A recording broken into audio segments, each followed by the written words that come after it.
Hey guys, and welcome back to my channel. So today's video is going to be a new type of video where I go a little more scientific and, is that a word? Yeah, scientific. You can tell this is going to be a great video already. But I'm going a little more on a science-based type video today, and I'm going to be talking all about protein versus moisture. Now, I know that this can be a very confusing topic. It was very confusing for me when I first started trying to figure it out. So I really want to try to simplify it for you as much as I can today. I do better with more simplified kind of kiddie versions of explanations. So that is what I'm going to be bringing to you today. So just kind of a rundown of how this video is going to go. First, I'm going to talk about what moisture is. Then I'm going to talk about what protein is. I'm going to talk about the signs of moisture overload. And then I'm going to talk about the signs of protein overload. And finally, to top it all off, I'm going to try to help you kind of figure out how to base your wash day on your own personal hair. So before we hop into this video, please subscribe if you are not already and turn on that notification bell so that you know every time I upload a new video. Without further ado, let's get into the video. All right, so I kind of want to talk about the difference of protein versus moisture. What are they? So first, moisture. What is moisture? It is the presence of water in your hair. We need moisture to help our hair from becoming dry and brittle. If we don't have enough moisture in our hair, it can become very frizzy, it can lack definition, and it can also become very dry. So you may be thinking, okay, great, so I need moisture in my hair. How do I do that? Well, you can do that first by adding water to your hair. Water is important. Now, obviously, you're gonna wet your hair when you are shampooing, conditioning, styling your hair. But not only that, but you can also add water in your hair. You can add moisture in your hair through your products. So you're going to look for products that have water in them. Pretty obvious. Any kind of hydrating ingredients, and you can look that up online. You can just type in hydrating ingredients on Google and it will show you a list of ingredients that are good for moisturizing your hair. One important key to moisturizing your hair is to have a humectant to seal it all in. Now, what is a humectant? We're just throwing another word out there that we don't know. A humectant is something that seals water in. It's like a barrier for the water so that the water will not evaporate from your hair. Because if you're outside all day and you have only put in moisturizing factors without a humectant, that is going to get absorbed through evaporation out of your hair and it's going to go into the air, and therefore you no longer have moisturized hair, you now have frizzy hair, you now have dry hair. So it is very important to add a humectant to your routine. I personally use a styling oil after I'm done drying my hair. That way I can scrunch out the crunch, and once that crunchy cast is gone, that's when the moisture is going to start leaving your hair. So you need to put an oil on it, something with a humectant in it. So now that we've talked a little bit about moisture, let's talk about what protein is. So protein is actually the building block of our hair follicle. In our hair follicle, proteins are the majority of what it is made up of. The majority of our hair follicle is made up of protein. So why do we need protein if it's already made up of proteins? Well, if you have heat styled your hair, if you have used bleach on your hair, even sun damage can cause a loss of protein in your hair. It will take away that protein.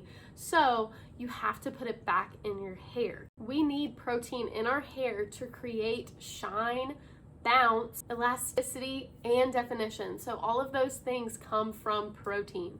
If we don't have enough protein, our hair is not going to reach its potential wave or curl patterns. So it's very important to also have protein in your hair. With protein, it's a little trickier to add protein. You can't just wet your hair and be like, ooh, I have protein in my hair. But there are products that will have different kinds of proteins in it. Look for stuff that says something protein, like rice protein, soy protein, something like that with protein. Also, if it says hydrolyzed, then it is a protein. There's also, you can go to Google and you can search and it'll give you a list of common ingredients. Also look for products that say reparative, strengthening, things like that will also have proteins in it, because that is the only way that it can be a reparative, restoring product. So you now know what protein and moisture are. How do we know if we have too much of one or the other? So let's talk about moisture overload. There are many signs for moisture overload. Some of the signs include stringy hair, mushy hair. Your hair can feel very weighed down, and your hair is going to stretch and stretch and stretch when you pull at it.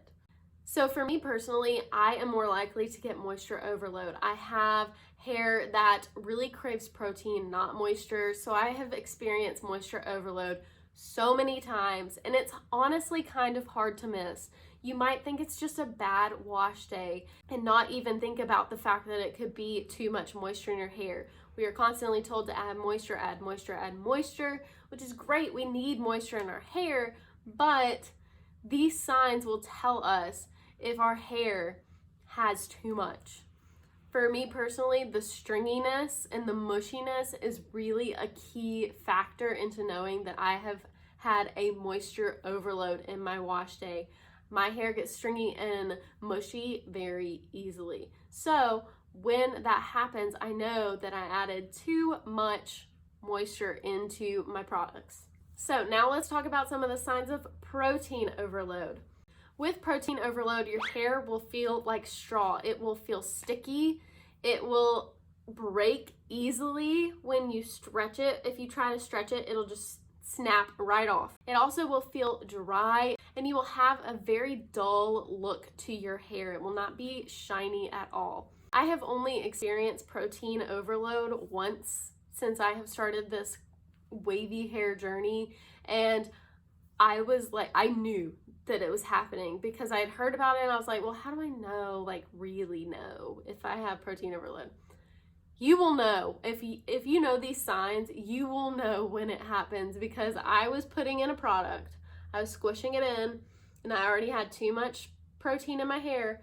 I was squishing it in, and it just started feeling crunchy, and it was not gel or mousse, but it started feeling like crunchy and dry, and it felt disgusting. So I even washed, like I rinsed that out of my hair and then put a moisturizing cream in to help kind of like offset it, because I think it's worse than moisture overload to me. So let's now talk about how to avoid those protein or moisture overload days by building a great wash day for your hair. One really important thing to know before you build your wash day is your hair porosity.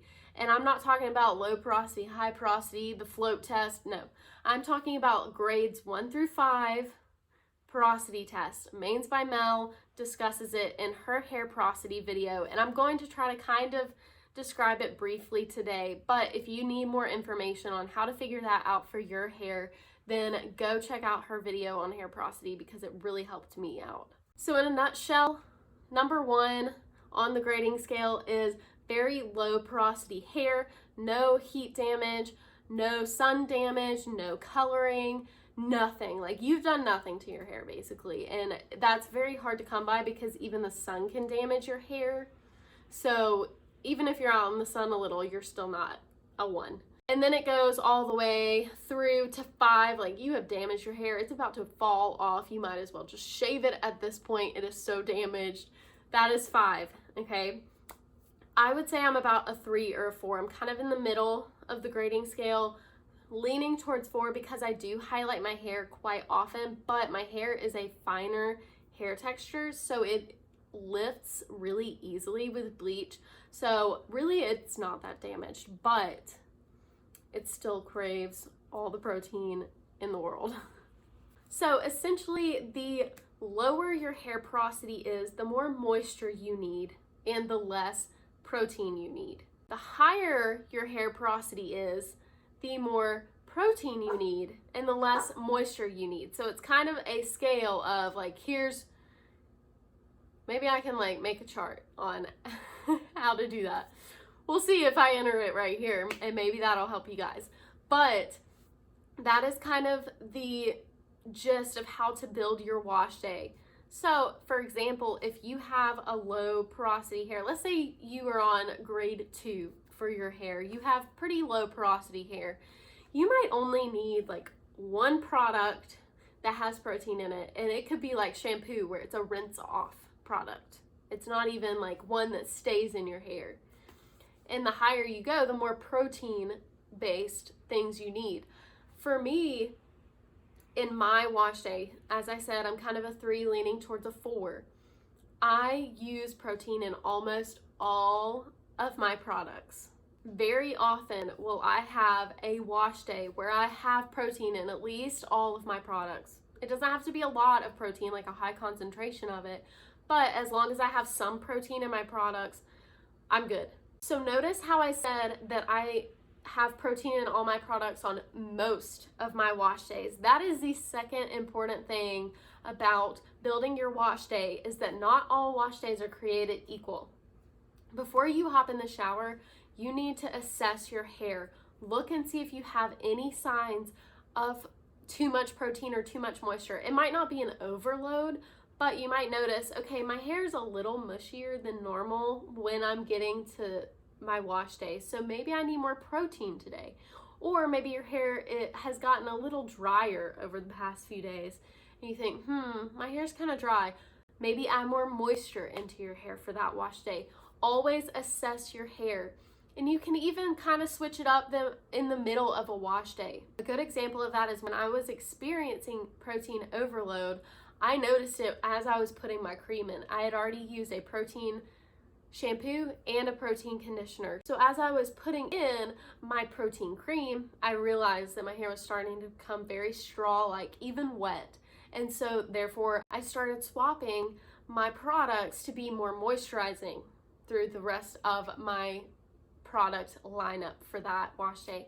So just listen to your hair. It will tell you what you need, but I hope that these guidelines kind of help you figure out how to create a wash day that is good for your hair specifically. Well guys, that is the end of this video. Please like it, and again, subscribe to me. That would really help me. I really hope that this video was comprehensive enough for you. I really tried to make it as simple as possible. I even have notes here so that I wouldn't forget anything or kind of go off track and make things confusing. So I hope that I was able to help you. If you have any questions, leave them in the comments below and I will try to respond to them as best as I can. Or if you see a comment that you know the answer to, go ahead and respond down below and just help each other out. I hope you have a great rest of your day, and I will see you in my next video. Bye.